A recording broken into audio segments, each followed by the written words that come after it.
सुद्धा या ठिकाणी आगमन आहे। कृतिशील अभिवादनात सांगवीकर परिवार सहभागी आहे आणि रमाई सादर करत आहे। लक्षात सुद्धा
सन्माननीय महाराष्ट्राचे अध्यक्ष सुखदेवजी चिखलीकर दादा, त्याचबरोबर आंबेडकर चळवळीचे ज्येष्ठ नेते सन्माननीय सुरेशजी गायकवाड दादा, युवा नेते मनीषजी कांबळे, शिवाजी सोनकांबळे साहेब, भगवानजी गायकवाड आणि सर्व टीम या ठिकाणी उपस्थित आहेत।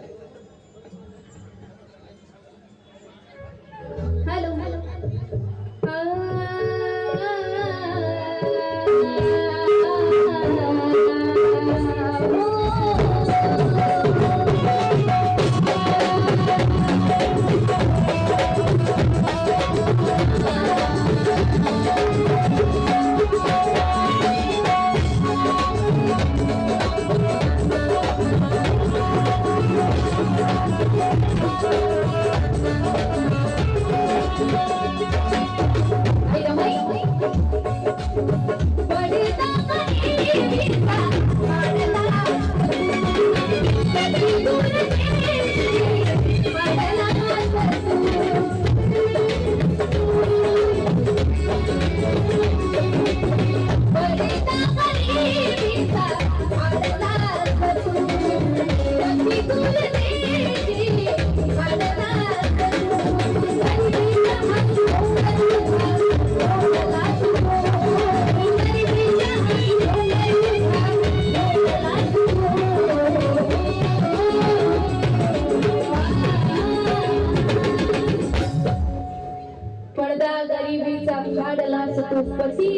परदेशी धाडलास तू. आई रमाई, काय तुझा त्याग मी शब्दात मांडू शकत नाही, गीतात मांडू शकत नाही, एवढा आई रमाईचा कारण ओलांडली ना सासरची सरहद रमाईने, ओलांडली ना सासरची सरहद रमाईने, गरिबीतून करून दाविले जीवन सिद्ध रमाईने, संसार गरिबीचा असताना पाटील दुरून दाविले साहेबांची जिद्द रमाईने, साहेबांची जिद्द रमाईने.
परदेशात शिकायला बाबासाहेब आणि इकडे मायदेशात एकट्या रमाई आपला संसार सांभाळत आहेत, आपल्या लेकरांना सांभाळत आहेत, संसार चालवत आहेत, पैसा जमा करून साहेबांना शिक्षणासाठी देत आहेत.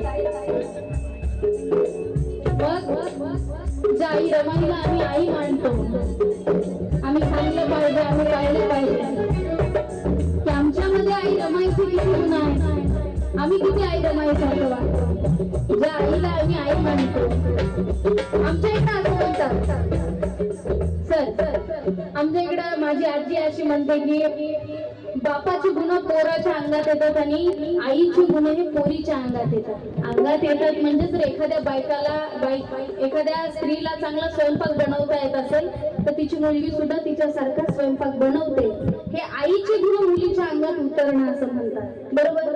मग इथं बसलेल्या आपल्या मायमाऊल्यांना विनंती आहे, किती जणांना असं वाटते की आई रमाई आमची आई आहे? किती जणांना वाटतं? जर हात वरती करा. आई रमाई आमची आई आहे ना? मग आता आईचे गुण पोरीच्या अंगात असतात म्हणा, आमच्या अंगात किती आई रमाईचे गुण आहेत जरा मोजाय सुरू करा. आम्ही रमाई सारखं उपाशी राहू शकतो, आम्ही आई रमाई सारखं आयुष्यभर न भांडण करता राहू शकतो, आम्ही आई रमाई सारखं लेकरं जरी मृत्यू पावली तरी साहेबांना न सांगता न काही करता त्यांना बूट माती देऊ शकतो. आम्ही नवऱ्याला परदेशात शिकायला गेल्यावर त्याला इकडून पैसे पाठवू शकतो का?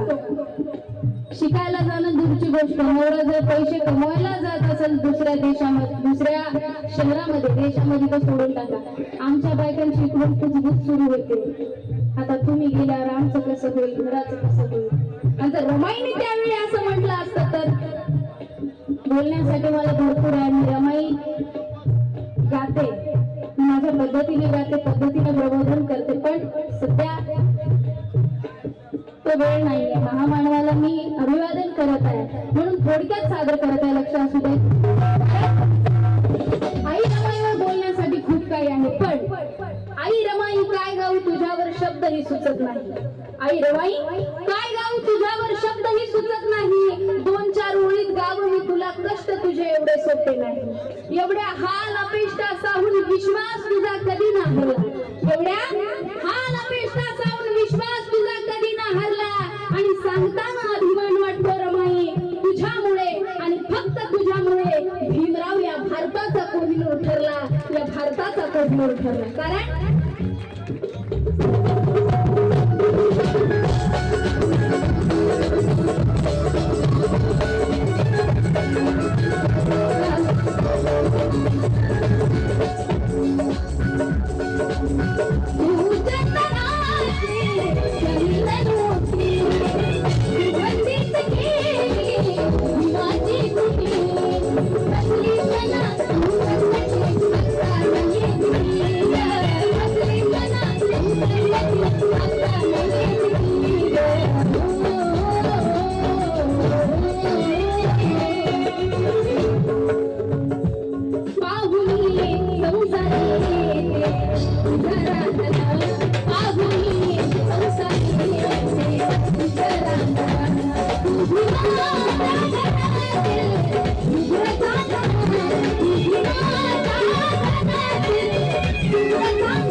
आता फार मोठा प्रश्न आहे. रमाई आमची आई, तर आम्हाला तिच्यासारखं अनुकरण करणं होत नाही. बरं ठीक आहे, अजून एक प्रश्न उभा आहे. रमाई सारखं वागायचं कुणासाठी? समाजात फार लोकांचं म्हणणं असते की समाजात रमाई निर्माण झाली पाहिजे, जिजाऊ झाली पाहिजे, सावित्री झाली पाहिजे. पण रमाई होण्यासाठी सुद्धा पुरुषांना बाबासाहेब व्हावं लागत का नाही? रमाई कुणासाठी व्हायचं? रमाईची साथ देण्यासाठी, रमाईच्या सोबत राहण्यासाठी आणि रमाईने साथ देण्यासाठी बाबासाहेब असले पाहिजे. आणि आमच्या पुरुषांनी बाबासाहेबांसारखं वागणं काहीच होत नाही त्या बाबासाहेबांसाठी. मग ज्यांना बाबासाहेबांसारखं वागणं होत नाही, महात्मा फुलेंसारखं वागणं होत नाही, छत्रपती शिवाजी महाराजांसारखं वागणं होत नाही, त्या लोकांनी अपेक्षा ठेवायची नाही की बायकांनी रमाईसारखं वागावं. बायका रमाईसारखं वागतील, वागून दाखवतील, संसार करून दाखवतील, पण त्यासाठी पुरुषांनी जरा व्यवस्थित 5 वाजता घरी नीट चलत आलं पाहिजे, तरच बायका रमाईसारख्या वागतील, नाहीतर नाही. कुणासाठी रमाई बनायचं? ज्यांना बाबासाहेबच कळला नाही त्या माणसांसाठी रमाई बनून फायदा नाही. कारण बाबासाहेब एका ठिकाणी कवी सांगतात की रमाई समाज प्रबोधन घडून आणेल अशी गायकी आहे का? कारण रमाई बनायचं असेल तर बाबासाहेब सुद्धा असावे लागतात. आम्ही म्हणतो की रमाई सारखे कष्ट केले पाहिजे, रमाई सारखे, अरे हो, पण त्याच्यासाठी बाबासाहेब लागतात ना. रमाई कोण एकटीच राहणार आहे का? रमाई होणं शक्य नाही, तसं बाबासाहेब होणं तर बिलकुल शक्य नाही. बाबासाहेबांच्या विचारावर चालणारे सुद्धा तुम्ही होऊ शकत नाही, तर मग रमाई होण्याची अपेक्षा करायची नाही. कारण इथं बसलेल्या माझ्या मेळमावल्यांसमोर एक प्रश्न आहे आणि तसाच प्रश्न पुरुषांसमोर सुद्धा आहे. दुःख संसाराचं केलं डोळ्यात जमा. इथं बसलेल्या प्रत्येक मेळमावल्यांना प्रश्न आहे. दुःख संसाराचं केलं डोळ्यात जमा. मग तुमच्यात राहिला नशी कोण विधवा. तुमच्यात राहिला नशी कोण विधवा.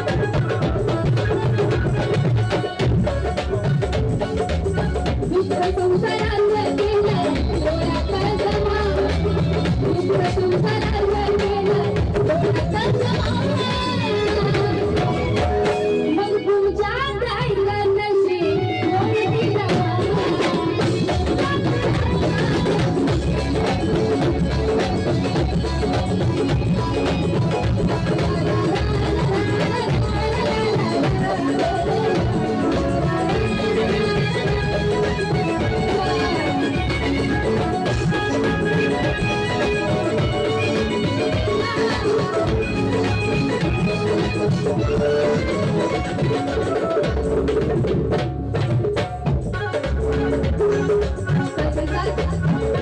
या गीतामध्ये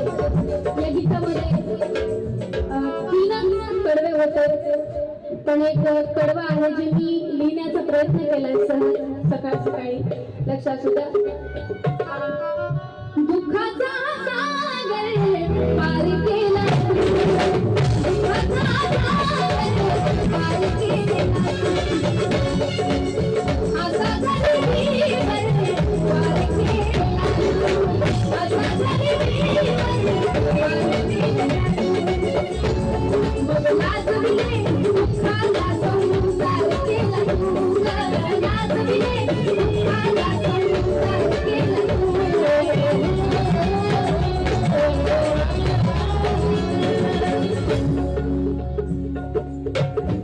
त्यागाला नालंगाचं तुझ्या हाती जोडून. त्यागाला नालंगाचं तुझ्या हाती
रमाईने कसे सांभाळले असतील कि मारमा तेरा दर्जा इस आसमां से भी ऊंचा है. मारमा तेरा दर्जा इस आसमां से भी ऊंचा है. तेरी ममता का हिमालय तेरे कद से भी नीचा है. मारमा तेरा दर्जा इस आसमां से भी ऊंचा है. तेरी ममता का हिमालय तेरे कद से भी नीचा है. कैसे संभाले होंगे 1 करोड़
एका सगळ्या म्युझिशियनसाठी जोरदार टाळ्या झाल्या पाहिजे. थँक्यू.